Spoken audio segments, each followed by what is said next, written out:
जिल्ह्यातील शेतकरी, पददलित समाज, महिला, अपंग आणि सर्व स्तरातील घटकांचा विकास करण्यासाठीचा 2026-27 आर्थिक वर्षासाठीचा जिल्हा परिषदेचा 175,75,22,000चा जिल्हा परिषदेच्या इतिहासातला विक्रमी मूळ अर्थसंकल्प जिल्हा परिषदेचे अध्यक्ष मंगेश वाकडीकर यांनी शुक्रवारी सादर केला। मागच्या अर्थसंकल्पापेक्षा ह्या अर्थसंकल्पात 89,89,37,000 रुपयांची वाढ करण्यात आली आहे। जिल्हा नियोजन भवन या ठिकाणी शुक्रवारी जिल्हा परिषदेच्या विशेष सभेचं आयोजन केलेलं होतं आणि या सभेमध्ये अध्यक्ष मंगेश वाकडीकर यांनी अर्थसंकल्प सादर केला। जिल्ह्यातील आर्थिकदृष्ट्या दुर्बळ घटक, महिला, शेतकरी, अपंग, आदिवासी आणि मागासलेल्या समाजाच्या उन्नतीसाठी योजना, ऐतिहासिक वास्तूंचं जतन तसंच जिल्हा परिषदेच्या योजनांचा लाभ तळागाळातील घटकांपर्यंत प्राप्त करून देऊन विकास साधण्याचा प्रयत्न अर्थसंकल्पाच्या माध्यमातून करण्यात आल्याचं मंगेश वाकडीकर यांनी यावेळी स्पष्ट केलंय। आणि या सभेला जिल्हा परिषद उपाध्यक्ष मधुकर पाटील, महिला व बाल विकास सभापती राधिका केणी, समाज कल्याण सभापती नारायण डामसे, सभापती चंद्रकांत कळंबे, सभापती वैकुंठ पाटील यांच्यासह जिल्हा परिषद विविध विभागांचे अधिकारी, जिल्हा परिषद सदस्यही उपस्थित होते। 2026-27 या वर्षासाठी मांडण्यात आलेल्या मूळ अर्थसंकल्पात इमारत आणि दळणवळण कामांसाठी 36,72,00,000 रुपयांची तरतूद आहे। सामान्य प्रशासन 1,79,00,000, शिक्षणासाठी 11,35,00,000, पाटबंधारे 7,36,00,000, सार्वजनिक आरोग्य 5,11,00,000, ग्रामीण पाणी पुरवठा 26,70,00,000, कृषी 4,05,00,000, पशुसंवर्धन 4,10,00,000, समाज कल्याण 31,35,00,000, दिव्यांग सक्षमीकरण 7,84,00,000, महिला व बालविकास 15,68,00,000, संकीर्ण 8,04,00,000 तसंच अर्थसंकल्पात इतर बाबींसाठी सुद्धा खर्चाची तरतूद केली आहे। मुद्रांक शुल्क थकीत 77 कोटी जिल्हा परिषदेला मिळालेले आहेत।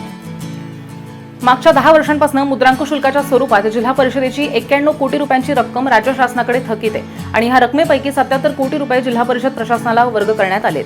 यामुळे 2026-27 या आर्थिक वर्षाचा मूळ अर्थसंकल्पानं आकड्यांची गरुडझेप घेतली आहे आणि जिल्हा परिषदेचा अर्थसंकल्प हा 175,75,22,000 रुपयांपर्यंत पोहोचलाय। 2025-26 या आर्थिक वर्षासाठी 85,85,85,000 रुपयांचा मूळ अर्थसंकल्प सादर केलेला होता। जिल्हा परिषदेच्या सभेमध्ये सर्वप्रथम दुखावटा आणि नंतर अभिनंदन ठराव घेतले जातात, पण शुक्रवारी पार पडलेल्या विशेष सभेमध्ये या ठरावाचा विसर प्रशासनाला पडलेला होता। दुखावटा आणि अभिनंदन ठराव न घेताच अर्थसंकल्पीय सभा सुरू करण्यात आली आणि याबाबत जिल्हा परिषद सदस्य गीता जाधव यांनी सभेदरम्यान नाराजी सुद्धा व्यक्त केली। तसंच गीता जाधव यांनी मागच्या कालावधीमध्ये जिल्हा परिषदेवरती प्रशासकीय राजवट असल्यामुळे किती निधी रायगडच्या विकासासाठी आणि किती निधी इतरांच्या विकासासाठी वापरण्यात आलाय याची सुद्धा आपण पडताळणी करणार आहोत, असा सूचक इशारा जिल्हा परिषदेच्या मुख्य कार्यकारी अधिकाऱ्यांसह इतर अधिकाऱ्यांना सुद्धा दिलाय। अर्थसंकल्पात विशेष योजनांसाठी सुद्धा तरतूद करण्यात आली आहे। जिल्हा परिषद शाळा इमारतींवरती सौर यंत्र आणि सीसीटीव्ही यंत्रणा बसवणं त्यासाठी 1,39,00,000, शेतीविषयक सुधारित अवजारं खरेदी 75% अनुदान त्यासाठी 1,25,00,000, महाविद्यालयीन विद्यार्थ्यांना लॅपटॉप पुरवणं 1 कोटी त्यानंतर दिव्यांग व्यक्तींना विनाअट घरकुल बांधून देणं 1,25,00,000, अंगणवाडी विद्यार्थ्यांना गणवेश पुरवणं 2,50,00,000, अंगणवाड्या वॉटर फिल्टर बसवणं त्यासाठी 1 कोटी, पुरुष व्यायामशाळांना साहित्य पुरवणं त्यासाठी 3 कोटी, ग्रामीण भागातील भजनी मंडळांना साहित्य संच पुरवणं त्यासाठी 2,40,00,000, नवीन रस्ते बांधणीसाठी 19,60,00,000। यावेळी मोठ्या संख्येने महायुतीचे सर्व पदाधिकारी आणि नव्यानं नियुक्त झालेले सदस्य मोठ्या संख्येने उपस्थित होते। तर काय सांगाल, आज रायगड जिल्हा परिषदेचा अर्थसंकल्प या ठिकाणी आपण मांडलेला आहे। प्रथमच भारतीय जनता पार्टीचे अध्यक्ष म्हणून आपण या ठिकाणी सत्तेवर आहात, महायुतीची सत्ता आहे, काय सांगाल? खऱ्या अर्थानं हा एक अभूतपूर्व असा आपण बजेट सादर करण्याचा प्रयत्न केला आहे। रायगड म्हटलं तर छत्रपती शिवाजी महाराजांची राजधानी आणि ज्या पद्धतीने छत्रपती शिवाजी महाराजांना अभिप्रेत असा जो राज्यकारभार करायचा आहे त्या पद्धतीने हा राज्यकारभार करण्याचा प्रयत्न करणार। यात आपण महिलांचा विषय असेल, विद्यार्थ्यांचा विषय असेल आणि सर्व इन्फ्रास्ट्रक्चरचा विषय असेल, याच्यावर पूर्णपणे उहापोह करून येणाऱ्या काळात हा गतिमान पद्धतीने कसं काम होईल आणि हा रायगड जिल्हा विकासाच्या दृष्टिकोनातून कसा पुढे जाईल यासाठी हा आपण अर्थसंकल्प सादर करत आहोत। याच्यामध्ये आपण जर ठळक बघितलं तर छत्रपती शिवाजी महाराजांची राजधानी हा रायगड जिल्हा आहे आणि इथे आपण यावर्षी तब्बल 70 लाखाची तरतूद आपण 25 लाखापासून 70 लाखाची केलेली आहे। कारण रायगड किल्ल्यावर जे शिवप्रेमी आहेत ते लाखोच्या संख्येने ह्या रायगडच्या किल्ल्यावर येत असतात, त्यांच्या सुविधा झाल्या पाहिजे त्यासाठी आपण प्रयत्न करत आहोत।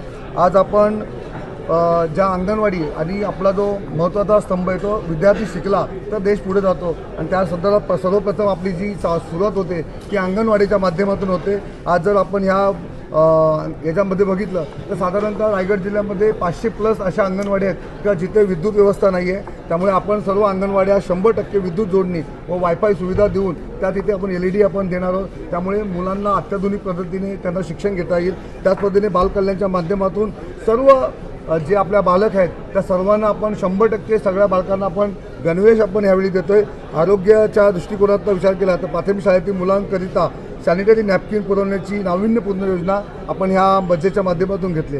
आपण शिक्षण विभागाच्या माध्यमातून बघितलं तर जेवढ्या आपल्या रायगड जिल्हा परिषदेच्या मराठी शाळा आहेत ते ई-लर्निंग म्हणजे डिजिटलायझेशन आपण करत आहोत. त्यासाठी सर्व शाळांना LED संच, महिलांच्या मुलींच्या संरक्षणाच्या दृष्टिकोनातून सर्व शाळांमध्ये CCTV तसेच मुलींसाठी स्वच्छतागृह म्हणजे टॉयलेट्स हे वेगळ्या पद्धतीने आपण करतो.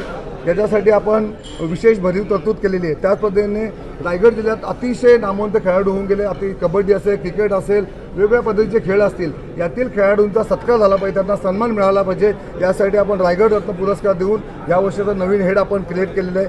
त्याच पद्धतीने शिष्यवृत्ती विद्यार्थ्यांच्या फीमध्ये 50 लाख तरतूद आपण केलेली आहे. ग्रामपंचायत समाज कल्याणच्या माध्यमातून आपण जे दिव्यांगांना जेवढे दिव्यांग आहेत त्यांना घरकुल पुरवणे, विशेष शाळा शैक्षणिक साहित्य देणे हा सुद्धा आपण काम करत आहोत. ग्रामपंचायत उत्पन्न वाढीसाठी स्वतंत्र कर संकलन प्रणाली केले की तुम्ही घर बसल्या तुमचं किती टॅक्स बाकी आहे आणि घर बसून तुम्ही तुमचं टॅक्स भरू शकता. अशा पद्धतीचं कर संकलनसाठी आपण 25 लक्षाची आपण हे केलेली आहे.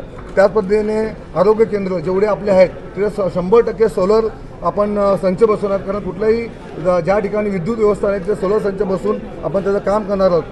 ज्या पद्धतीने सौर घरगुती संच खरेदीवर 75% अनुदान देण्याचं आपण काम करणार आहोत. भटक्या कुत्र्यांचं निर्बीजीकरण व लसीकरण करण्यासाठी आपण काम करणार आहोत.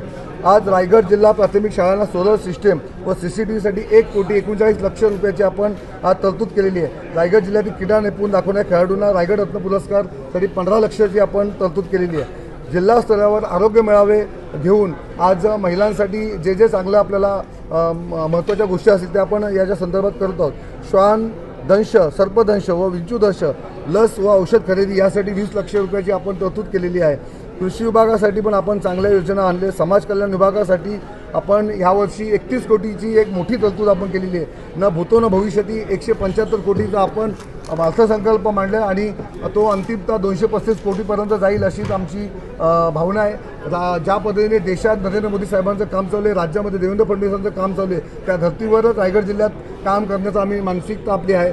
फक्त शेष फंडावर अवलंबून न राहता केंद्रात आमचं सरकार आहे, राज्यात आमचं सरकार आहे आणि तिथून निधी आणण्याचं काम आणि करण्याची ताकद ही आमच्यात आहे. आणि येणाऱ्या काळात रायगडमध्ये मोठा निधी केंद्रातून राज्यातून आणून या रायगडचा सर्वांगीण विकास करण्याचा आम्ही निश्चित प्रयत्न करू. आम्ही भारतीय जनता पार्टी, शिवसेना, उभाटा गट, राष्ट्रवादी अजित पवार गट आणि सर्व पक्ष मिळून आम्ही सर्वांना सोबत घेऊन फक्त विकास ह्या दृष्टिकोनातून पुढे जाणार आहे. मी हा रायगड जिल्ह्याचा एक अध्यक्ष म्हणून कोणत्याही पक्षाची तमा न बाळगता रायगड जिल्हा कसा पुढे जाईल आणि प्रत्येक समाज घटकातील येणाऱ्या प्रत्येकाचं काम करण्याचा आपण निश्चित प्रयत्न करू. येणाऱ्या काळात पत्रकारांच्या ज्या विषय असतील, पत्रकार बंधूंच्या ज्या मागण्या असतील विकासाच्या संदर्भात त्यासुद्धा फुलफिल करण्याचा 100% प्रयत्न.